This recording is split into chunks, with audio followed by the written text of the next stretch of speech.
বিজ্ঞান মনস্ক, অসাম্প্রদায়িক ও মানবিক বোধসম্পন্ন মানুষ গড়ে তোলার লক্ষ্য নিয়ে প্রতিষ্ঠিত খেলাঘর উদযাপন করল প্রতিষ্ঠার ৭২তম বার্ষিকী।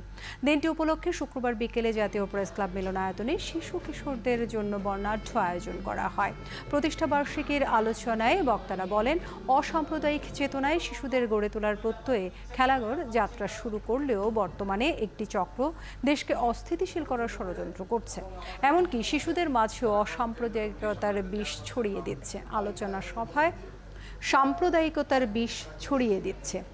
আলোচনা সভায় সাম্প্রতিক সময়ে লালনের গানের চরম সামাজিক যোগাযোগ মাধ্যমে প্রচার করার অপরাধে গ্রেপ্তারের ঘটনার নিন্দা জানানো হয়। পরে খেলাঘরের সদস্যরা কেক কেটে ও দলীয় গান গেয়ে ৭২তম প্রতিষ্ঠাবার্ষিকী উদযাপন করেন।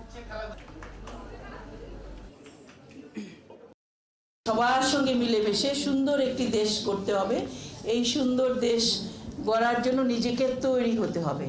একটি শিশুর প্রথম এবং প্রাথমিক যে বেড়ে ওঠা, সেখানে আমি বলবো যে একটা শিশু হচ্ছে মানবিক যেন হয়, সে